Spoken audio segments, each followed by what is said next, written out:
Morning students, आज हम class 10th में वर्कशीट नंबर 19 को डिस्कस करेंगे, जिसमें हमें करना है समानांतर श्रेणी के n पदों का योग। We have to do the sum of first n terms of an AP। यहाँ पर टीचर और स्टूडेंट के बीच में कन्वर्सेशन हो रहा है। ये आपको एक कैलेंडर शोन है। मैम ने यहाँ पर बोला है कि बच्चों 1, 2, 3, 4 ये जो कैलेंडर में डेट्स दिखा रखी हैं, क्या ये सब AP में है? Yes, they are in AP because सब में एक कांस्टेंट डिफरेंस चल रहा है, सब में एक एक का अंतर चल रहा है ना। हमने पढ़ा था जिसमें समान अंतर रहे वो AP होती है। Can you tell the sum of numbers present in first and second row? First और सेकेंड रो में, इसे हम कहते हैं रो। पहली रो में कौन से नंबर्स हैं? 1, 2, 3, 4, 5, 6, 7। क्या इसका जोड़ बता सकते हो? सीमा ने इसको ऐड कर दिया, 28 आ रहा है। सेकेंड रो है 8, 9, 10, 11, 12, 13, 14, इसका एडिशन आ रहा है 77। तो मैम ने बोला कि चलो हम सारे नंबर्स को कैलेंडर में ऐड करते हैं। अभी आपने सिर्फ 2 रोज़ को ऐड किया, ये ईजी था। हाँ, अब अगर हम सारे नंबर्स को करें, हमने यहाँ पर 2 पंक्तियों को यहाँ पर ऐड किया है।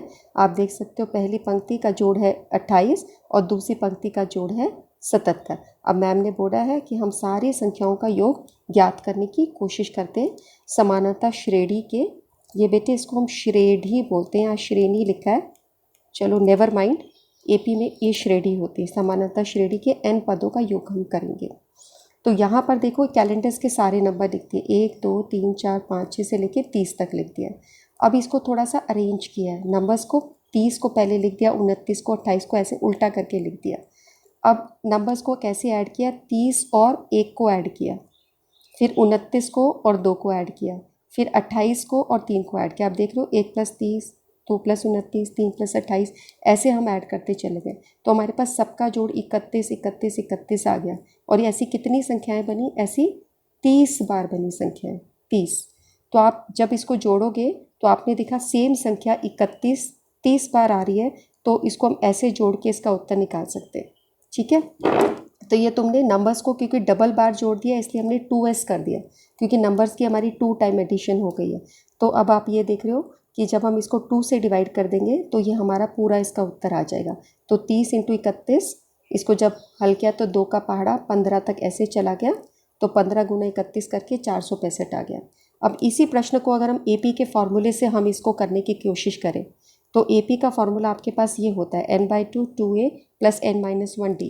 इसी तरीके से अरेंज करके जब हमने इसको a + d a + 2d को अरेंज किया, a + n-1d इस मेथड से, तो हमारे पास ये फॉर्मूला बना 2s = इस तरीके से, और इसका s नीचे लिया है तो ये फॉर्मूला हो गया। तो अब आप इसको देखोगे, अगर कैलेंडर को यहाँ पुट करें और इसका सम निकालने की कोशिश करें, तो यहाँ पे n क्या चीज़ है? यहाँ पे n है, अब हमारे नंबर ऑफ द टर्म्स कितनी है? 30 है। तो हमने इसको कितने दिन का है ये कैलेंडर? हमारा 30 दिन का है, तो हमने इसको लिख दिया 30/2। ठीक है, 2a, a की जगह क्या लिखते हो? a क्या होती है? पहली संख्या, 1 डाल दिया, n-1 हो जाएगा तुम्हारा 30 - 1, और d यहाँ पे यानी डिफरेंस कितना चल रहा है? 1 का चल रहा है। तो जब इसको हल करोगे तो ये 15 आ गया, इसको कट के ये आ गया 2 + 30 - 1 हुआ 29, 29 को 1 से गुना किया तो 29 आ गया, 29 + 2 हो गया 31, यानी 15 गुना तुम्हारा हो गया, ये आ गया कितना? 31। ठीक है, तो यही चीज़ आ गई, इसका एडिशन आ गया 465। तो इतना सारा काम करने के बजाय हम सीधा ये फॉर्मूला भी अप्लाई करते तो आप इसका सम ऑफ सारी डिजिट्स हम निकाल सकते थे, कैलेंडर की सब संख्या।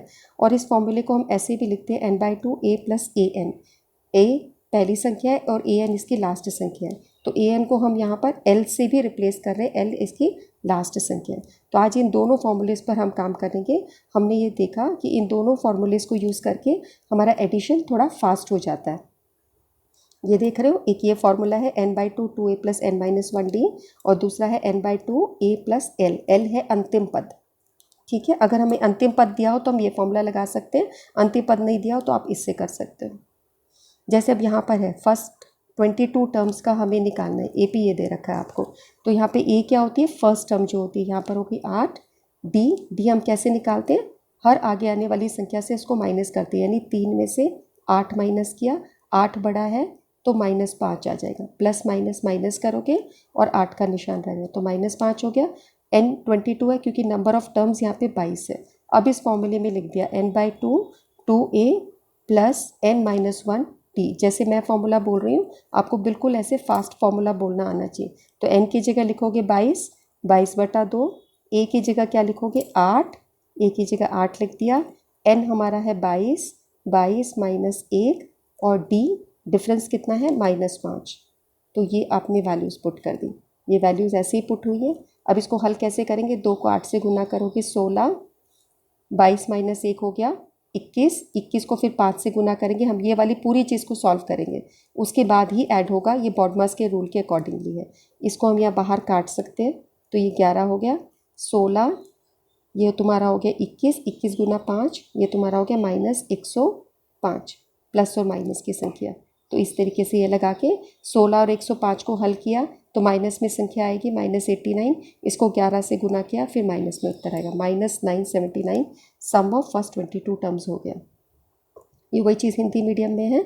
हमने देखा कि अब यहाँ पे बॉडमास का रूल हुआ है बच्चों। जैसे ये संख्याएं थी तुम्हारी, एक बार मैं फिर से लिख देती हूँ। तो पहले इस ब्रैकेट को हल करा जाता है, ठीक है। फिर n-1 तुम्हारा था तो वो 21 इंटू -5 था, ठीक है। फिर इसको हल किया जाता है, फिर जो उत्तर आ जाता है उसको जोड़ते हैं, प्लस माइनस की संख्याओं का बहुत ध्यान रखते हैं। उसके बाद जो उत्तर आता है वो भी ये ब्रैकेट्स है, तो ये 2 ब्रैकेट्स हो गई, इसका उत्तर आ गया तुम्हारा 11। ये तुम्हारा इक्वल टू है 22/2 11, और यहाँ पे इनका सबको हल करके आ गया -89। फिर इसको मल्टीप्लाई करते हैं, ठीक है। तो इसका सॉल्विंग पार्ट पे आपको ध्यान रखना है, फॉर्मूला अप्लाई करना तो बहुत ही ईजी है यहाँ पर। अब जैसे क्वेश्चन है, प्रथम 100 धनात्मक पूर्ण संख्याओं का योग ज्ञात करो, find the sum of first 1000 positive integers. तो 1000 पॉजिटिव इंटीजर्स क्या होते हैं, पहली संख्या होती है 1, फिर 2, फिर 3, ऐसे लेके 100 हज़ार होते हैं, 1000 तक की हो गई संख्या है। तो आपको इसका सम निकालना है। तो सम के अंदर आपको मैंने बताया था कि अगर हमें फॉर्मूला हो, आखिरी संख्या पता हो, तो हम ये फॉर्मूला लगा सकते हैं, n/2 a पहली संख्या, l लास्ट संख्या। तो n यहाँ पर कितना है, कितनी संख्याएं हैं, 1000 है, 1000/2। पहली संख्या a क्या है 1, और l आखिरी संख्या क्या है 1000, ठीक है। ये चीज़ आ गई। अब जब इसको हम सॉल्व करेंगे तो ये हमारे पास क्या आएगा, ये हमारे पास आ जाएगा, इसको जब काटोगे तो ये आ जाएगा 500, और ये हो गया 1001, ठीक है। इन दोनों को गुना कर दोगे तो ये तुम्हारा उत्तर आ जाएगा 5 एकम 5, 5005, और ये 2 0 पीछे लगा दो, 5 को बस इससे गुना कर दो और ये 2 0 एंड में लगा दो। तो ये बिल्कुल फास्ट हो गया a+l से। अगर आप a+l नहीं लगा रहे, दूसरा फॉर्मूला लगा रहे हो, ये वाला n/2 2a + n-1d, तो a की जगह क्या लिखोगे, 2a की जगह लिखा जाएगा 1 लिख दिया, n की जगह क्या लिखा जाएगा 1000, क्योंकि नंबर ऑफ द टर्म्स है 1000, और d की जगह क्या लिखा जाएगा, यहाँ पे डिफरेंस कितना है, 2 में से 1 गया 1, 3 में से 2 गया 1, तो यहाँ पे d की वैल्यू है 1, ठीक है। a की वैल्यू है 1, तो हमने पुट कर दिया, और n की वैल्यू कितनी है 1000, ये हमने पुट कर दिया, तो n की जगह 1000। तो बाहर वाली चीज़ सॉल्व होके आपकी 500 आ जाएगी, 2 5 = 10, और ये 2 0 ऐसे, 2 को 1 से मल्टीप्लाई करोगे 2, 1000 को 1 से माइनस करोगे तो कितना आ जाएगा 999, और 999 को जब हम 1 से मल्टीप्लाई करेंगे तो 999 ही आ जाएगा। तो 500, 999 में जब 2 जोड़ोगे तो कितना आ जाएगा 1001, और जब इसको इससे गुना करेंगे तो 5 को 1 इससे मल्टीप्लाई कर लो सारे से, 1001 से आप 5 को मल्टीप्लाई कर लीजिए तो आपका आ जाएगा 5005, और ये 2 0 पीछे। तो आप देख रहे हो कि जब हमने ये a+l फॉर्मूला लगाया था तब भी वही आंसर आया था। तो ये शॉर्टकट मेथड है उसके लिए, ठीक है। नेक्स्ट क्वेश्चन देखते हैं। नेक्स्ट क्वेश्चन आपका है, sum of all the multiples of 8, find the sum of first 15 multiples of 8। 8 के प्रथम 15 गुणज, 15 पहले 15 देखने। तो 8 के गुणज हमारे क्या होते हैं, 8 का पहाड़ा, यानी 8 के टेबल्स, 8 के मल्टीपल्स 8 1 = 8, 8 2 = 16, 8 3 = ऐसे करके 8 × 15 करके हम ये लास्ट संख्या भी निकाल सकते हैं। 8 × 15 करके ये आपका 120 आ गया। तो आप लास्ट नंबर आपके पास है, पहले हम इसको इस फॉर्मूले से करते हैं, n/2, ये n है तुम्हारा, n की वैल्यू कितनी हो गई यहाँ पर 15, क्योंकि प्रथम 15 का निकालना है। a की वैल्यू क्या हो गई, a की वैल्यू हो गई 8, डी की वैल्यू कितनी है, क्योंकि यहाँ पे सब में अंतर कितना चल रहा है, 8, 16, 24, सब में कितना अंतर चल रहा है, 8 का अंतर चल रहा है। ठीक है, तो हमने इन वैल्यूज़ को यहाँ n/2 2a प्लस n, ये n था, 15 माइनस 1 8, और d की वैल्यू 8। तो पहले इन दोनों को गुना करोगे, 16 आ जाएगा, प्लस 15 माइनस 1 14, 14 इंटू 8 ऐसे। ठीक है, अब हमें क्या करना है, नेक्स्ट स्टेप में क्या करेंगे, पहले इसको मल्टीप्लाई करेंगे। सो 15/2 16, 14 को 8 से मल्टीप्लाई करोगे, आ जाएगा आपका 112। अब आप इन दोनों को जोड़ सकते हो, तो 15/2 इन दोनों को जोड़ो तो आएगा 128। अब आप इसको हल कर लो, ये 2 के पहाड़े से कट सकता है, 2 6 12, 2 चौक 8, ऐसे करके 15 को 64 से मल्टीप्लाई करो और आपको उत्तर आ गया 96। ये आंसर आ गया, sum of first 15 multiples of 8। Got it. और अगर इसी को हमें करना हो, हम लोग करना चाहें दूसरे मेथड से, तो मैं यहाँ पर इसको इरेज कर देती हूँ थोड़ा सा, और अब हम इसको करते हैं कि आपको अगर n/2 वाले फॉर्मूले से करना है, तो अगर आपको ये करना है Sn = n/2 a + l, ये भी आप अप्लाई कर सकते हो, क्योंकि आपने l निकाल लिया है। n की जगह क्या आएगा, n की जगह आएगा 15, क्योंकि हमारी 15 टर्म्स का है। ठीक है, n सेम है दोनों में, a की वैल्यू सेम है 8, बस आपने l को अब 120 लिखना है। तो आप देखो क्या आ गया, 15/2, इन दोनों को जोड़ोगे 128, इसको इससे काटोगे 64, तो 15 गुना 64, यही चीज़ आ गई ना, तो 96 उत्तर। तो चाहे आप ये वाला फॉर्मूला अप्लाई करो या ये फॉर्मूला अप्लाई करो, ये फॉर्मूला तब अप्लाई कर सकते हैं जब हमें लास्ट टर्म पता हो, जब लास्ट टर्म नहीं पता तो आप आगे वाला फॉर्मूला n/2 ही करो। ओके, थर्ड क्वेश्चन पे चलते हैं। Find the sum of first 22 terms of an AP.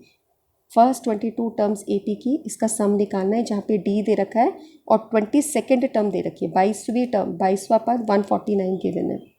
तो चलो इसे करते हैं। यहाँ पर हमें S22 निकालना है, D की वैल्यू गिवन है, A22 आपको 149 गिवन है। तो पहले हम फॉर्मूला लगा देते हैं, S22 = n/2 2a प्लस, क्योंकि यहाँ पे n 22 टर्म्स है, 2a + n-1d, n की जगह 22 लिखोगे, 2a, a हमें पता नहीं है इसलिए a को a लिख दिया, n की जगह 22 लिखा, 22 - a, और d की जगह 7 लिख दिया, ये d हमें 7 गिवन है। फिर आप क्या कर सकते हो, इसको तो हल नहीं कर सकते, ये ऐसे कैसे उतर रहा है, 22/2 2a, इसको हम काट सकते हैं, इसको हम आगे काटेंगे, 2a, ये ऐसे कैसे आ गया, 22 - 1 हो गया 21, 21 गुना 7। अब आप इन दोनों को मल्टीप्लाई कर दोगे, 147। अब आप इसको और सॉल्व नहीं कर पा रहे हो, ये ऐसे कर पा रहे हो, बस 11 आपके पास आया, 11 और 2a + 147, और नहीं सॉल्व हो रहा।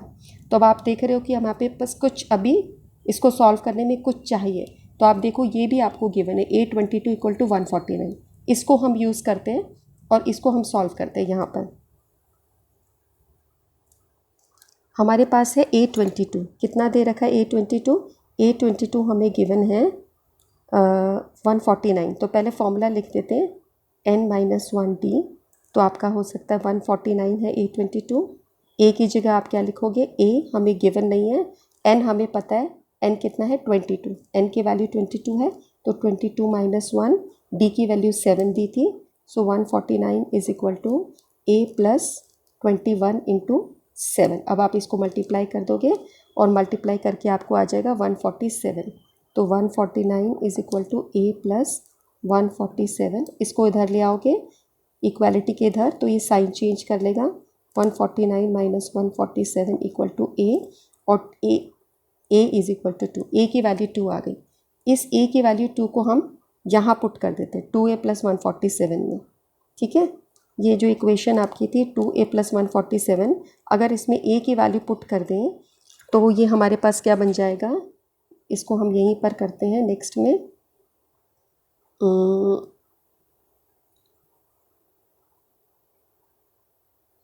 जो हमारे पास आया था, यहाँ पर हमने इसको सॉल्व कर दिया था, 11 आ गया था, 2a, a की जगह लिख दिया 2, ये जो आया है, और वो दूसरी चीज़ आपकी थी 147, तो ये हो गया 11, 2 × 2 4 + 147, इसको सॉल्व किया 11, 147 + 4 हो गया 151, और इसको मल्टीप्लाई करके आ गया 11 और 155 को मल्टीप्लाई करके आपके पास आ गया 1661।